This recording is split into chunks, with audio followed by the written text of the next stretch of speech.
আল্লাহ তোমাদেরকে তোমাদের মায়ের পেট থেকে বের করলেন এমন অবস্থায় তোমরা কিছু জানতে না। ওয়াজআলা লাকুমুস সামআ, শ্রবণ শক্তি আল্লাহ দিলেন, ওয়াল আবসারা, দর্শন শক্তি দৃষ্টি শক্তি আল্লাহ দিলেন, ওয়াল আফইদা, অন্তর আল্লাহ দান করলেন, লাআল্লাকুম তাশকুরুন, যেন জ্ঞান বুদ্ধি হওয়ার পর আল্লাহর শুকরিয়া আদায় করতে পারো। কয়দিন শুকরিয়া আদায় করছেন বলেন আলহামদুলিল্লাহ। শিশু অবস্থায় দুনিয়াতে আসছে, আসার পর মা ওয়া করে কান্না করা শুরু করা হয়। বাচ্চা তার চাহিদা বুঝাইতে পারে না, আল্লাহ পাক রব্বুল আলামিন ওই বাচ্চার খাবার হিসাবে মায়ের বুকের মধ্যে আসার আগে, দুনিয়াতে আসার আগে আল্লাহ দুধ তার মায়ের বুকের মধ্যে রিজার্ভ করে রেখে দিয়েছেন। ঠান্ডা না গরম না নাতিশীতোষ্ণ খাবার আল্লাহ ওই বাচ্চার জন্য রেখে দিলেন। যে খাবার খাওয়ার পর বাচ্চার শরীরের মধ্যে যেন কোনো সমস্যা না হয়। অনেকে আবার প্রথম ফোঁটাটা খাওয়াইতে চায় না, এটা ফালায়া দেয়। আল্লাহ জানি এই কথা কই পেয়েছে, হ্যাঁ এই কথা কোথায় পেয়েছে আল্লাহ ভালো জানে। এগুলো করবেন না, দেশ গ্রামে অনেকের মধ্যে এইগুলা রুসুম। মায়ের প্রথম ফোঁটা দুধ বাচ্চাকে দেওয়া হয় না, এগুলা ঠিক না, এগুলো সত্য কথা না, সঠিক কথা না।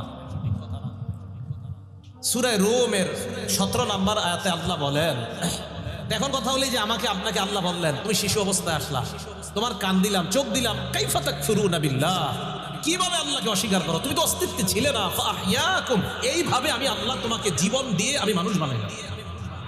তো কাইফা তাকফুরুনা বিল্লাহ, অস্বীকার করো কিভাবে আল্লাহ।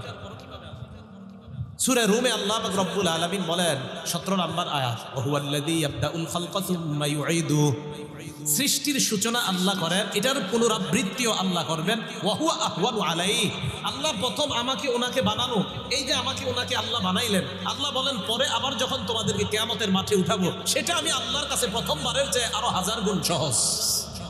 ওয়া হুয়া আহওয়ানু আলাইহি, এটা সহজ। এটা আল্লাহ কেন বলছে সহজ? একদল লোক এগুলো অস্বীকার করবে, থুর মারা যাওয়ার পর আমার হাড্ডি আবার আল্লাহ কিভাবে এগুলো একত্রিত করবে। আল্লাহ পাক রব্বুল আলামিন বলেন, আয়াহসাবুল ইনসানু আল্লান নাজমা ইযামা, মানুষ কি মনে করে আল্লান নাজমা ইযামা, তার হাড্ডিগুলো আমি আবার একত্রিত করতে পারবো না, মানুষ কি এটা মনে করে? দেখেন কি আল্লাহ, বালা কাদিরিনা আলা আন নুসাউইয়া বানানা, আমি আল্লাহ ওই মানুষ যাদেরকে আমি আল্লাহ দুনিয়াতে যে আঙ্গুল দিলাম, এই আঙ্গুলের মাথাগুলা আমি আল্লাহ বানাইতে সক্ষম। কথা বুঝছেন? সুবহানাল্লাহ বলছেন, এটা বুঝতে হইব। আঙ্গুলের কথা কেন বলছেন? পুরো শরীর বাদ দিয়ে কিসের জবাবে? মানুষ কি মনে করে আমি তার হাড্ডিগুলো আবার একত্রিত করতে পারবো না? তো আল্লাহ ডাইরেক্ট জবাব দিতে এইভাবে দিলে হয়ে যায়, হ্যাঁ আমি পারবো, এটা আমার কাছে সহজ। এটা না বলে আল্লাহ বললেন আমি আঙ্গুল বানানো আমার কাছে ব্যাপার না।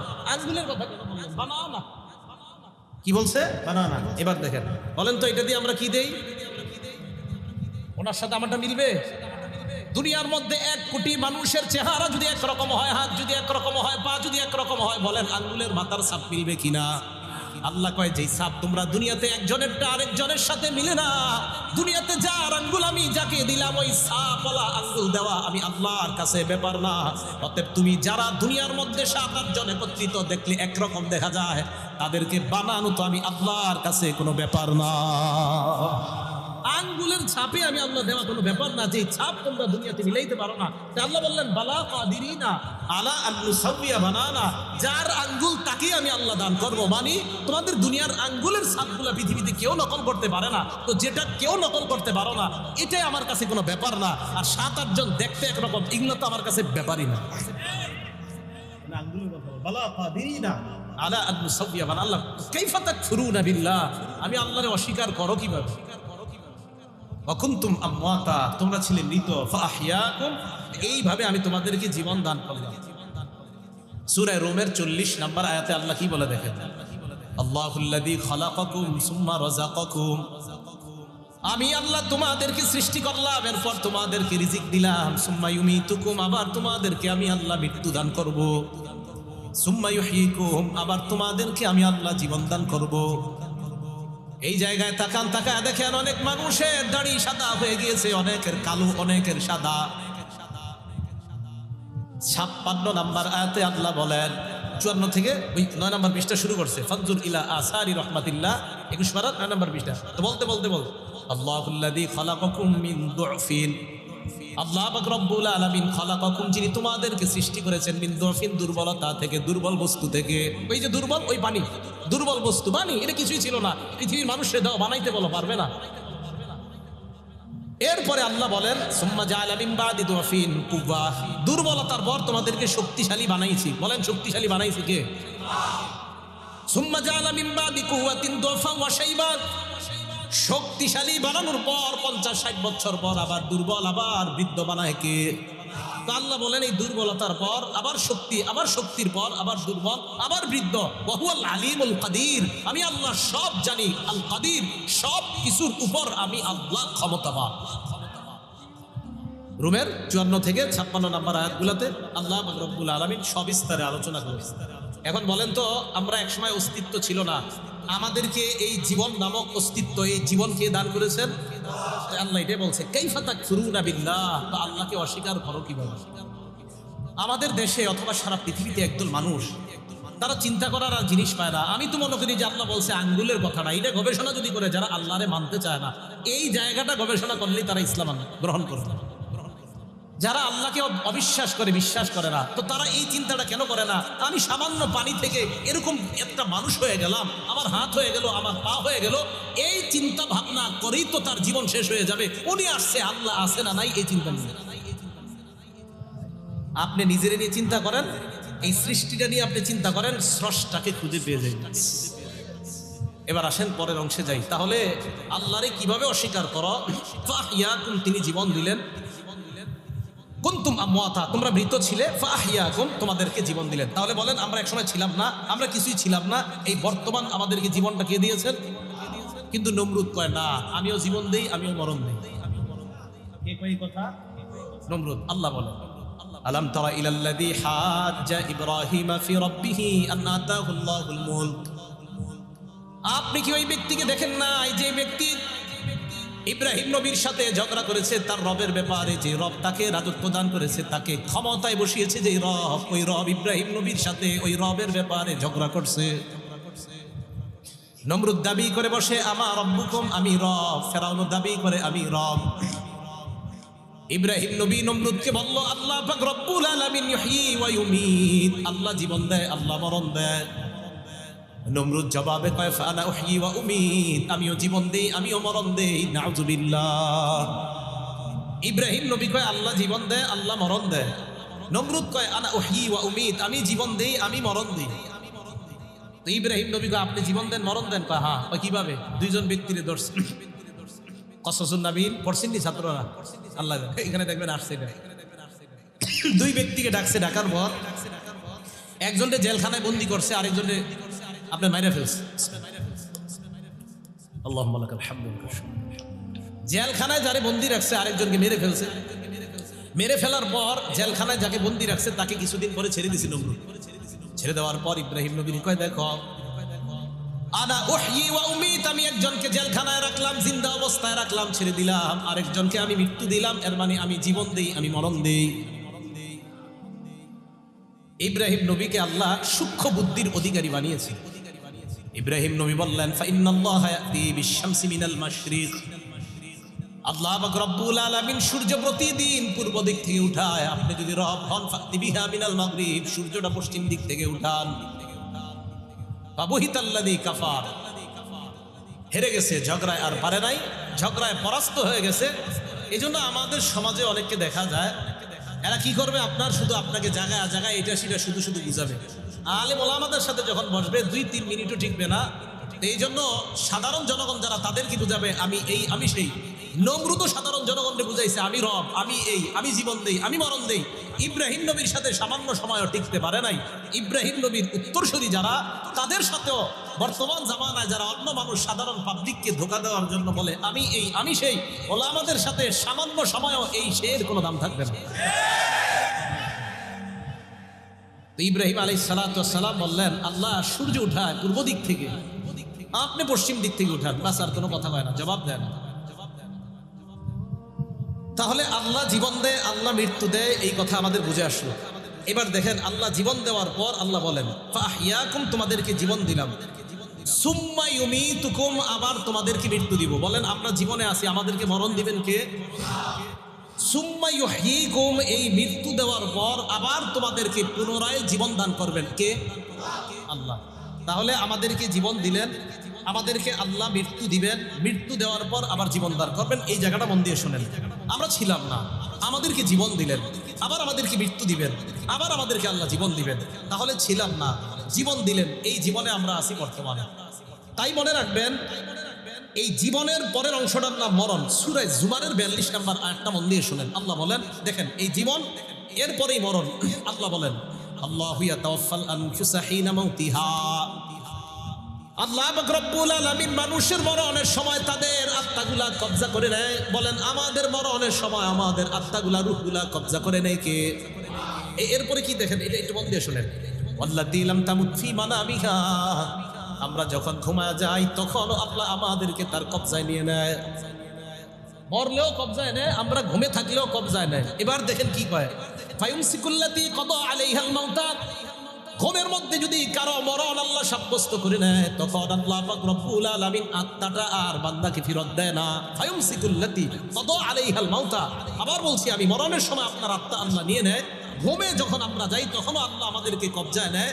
ওই তখন কবজায় নেওয়ার পর আল্লাহ পাক রব্বুল আলামিন যদি ঘুমের মধ্যে মরণের ফায়সালা করে নেয়, ফায়ুমসিকুল্লাতী কাদা আলাইহা, আল্লাহ আত্মাটা রেখে দেয় আর ফেরত দেয় না। আর যদি ফায়সালা করে না, আমার বান্দা আরো বাঁচবে, ওয়ায়ুরসিলুল উখরা ইলা আজালিন মুসাম্মা। আল্লাহ পাক রব্বুল আলামিন অন্যদেরকে নির্দিষ্ট সময় পর্যন্ত এই আত্মাটা ফেরত দেয়, যে আমি আল্লাহ যখন চাইবো তখন তুমি মৃত্যুবরণ করো।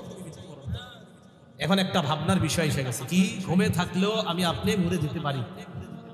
বলেন, ঘুমে থাকলে হেডফোন কানে দিয়ে গান শুনতে শুনতে মরে গেছে। হেডফোন কানে দিয়ে গান শুনতে শুনতে মারা গেছে। এটা কেন বললাম? মুসলিম শরীফের একটা হাদিস শোনাবো তাই বললাম। টেলিভিশন ছাইরা নাটক সিনেমা চলতেছে, উনি দেখতে দেখতে মারা গেছে। কথাগুলো মন দিয়ে বুঝেন। এই কথা আমি কেন বলতেছি? একটা হাদিস শোনাবো তাই বলতেছি।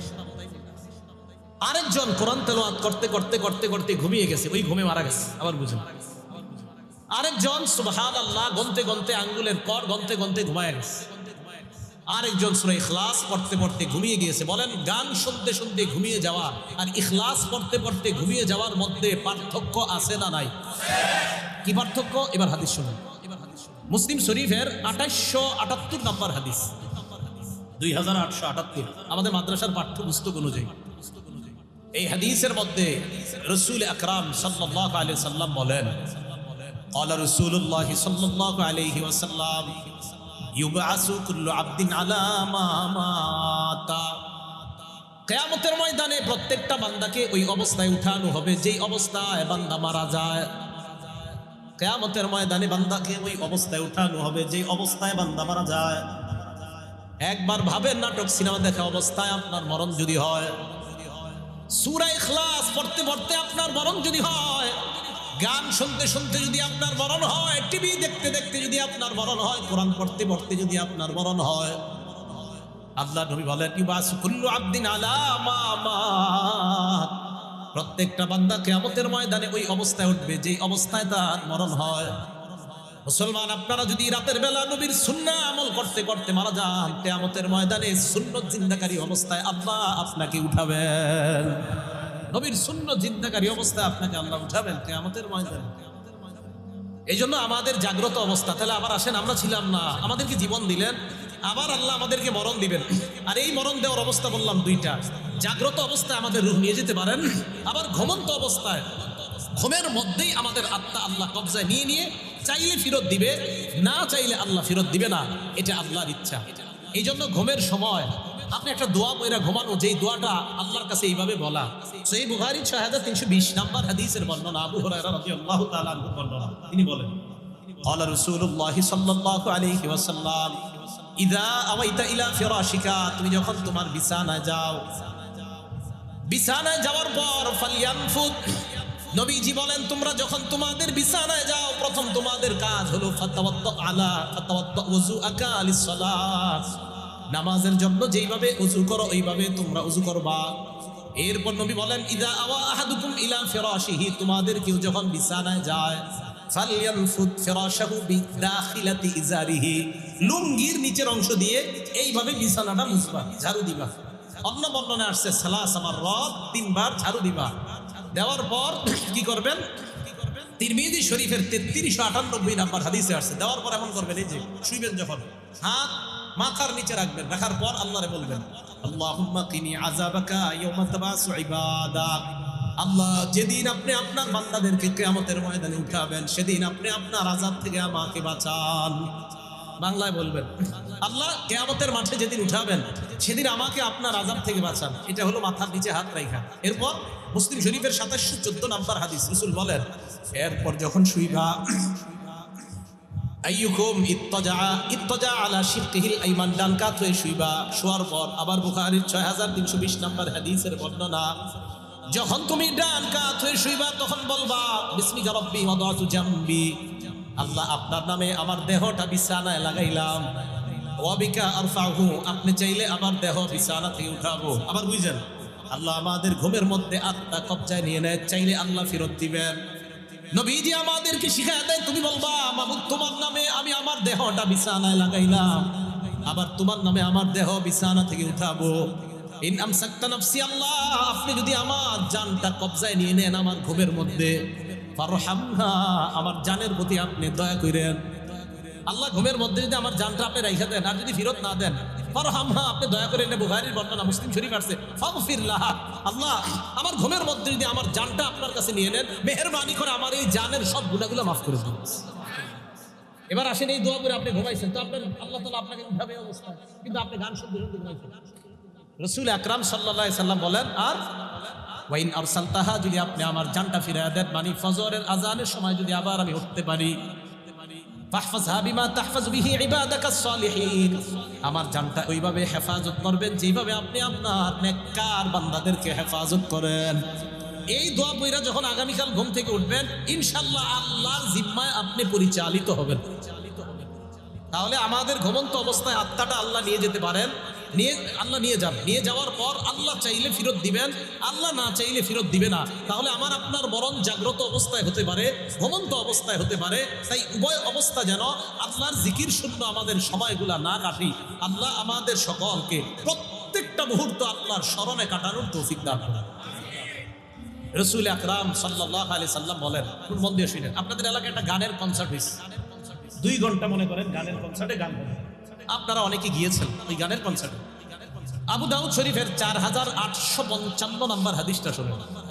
عن أبي هريرة رضي الله تعالى عنه قال قال رسول الله صلى الله عليه وسلم, নবীজি বলেন, মা মিন কওমিন ইয়াকুমুনা মিন মাজলিসিন লা ইয়াযকুরুনাল্লাহ, কোন সম্প্রদায় এমন কোন মজলিস থেকে যদি বের হয় যে মজলিসের মধ্যে আল্লাহর নাম নেওয়া হয় না, যেই মজলিসের মধ্যে আল্লাহর নাম না নেওয়া হয়, ইল্লা কামু আন মিসলি জিফাতি হিমার, এই জায়গার অনুবাদ করবো, এই যে আরবিটা বেশি অনুবাদ করবো। গানের অনুষ্ঠানে আজকে অনুবাদ করার পর কারা কারা যাইবেন আমি দেখি। ইল্লা কামু আন মিসলি জিফাতি হিমার, এর অনুবাদ এখনো করি নাই। 2 ঘন্টা গানের অনুষ্ঠানে ছিলেন, লা ইয়াযকুরুনাল্লাহ, যেখানে আল্লাহ আল্লাহ রাসূলের কথা হবে না, শুধু গানবাদ্য হবে, যেখানে শুধু গুনাহ আর গুনাহ শয়তানের কর্মকাণ্ড হবে। নবী বলেন, সেখান থেকে বের হইলাম মানে মরা গাধার ভোজন সভা থেকে বের হয়ে আসলাম।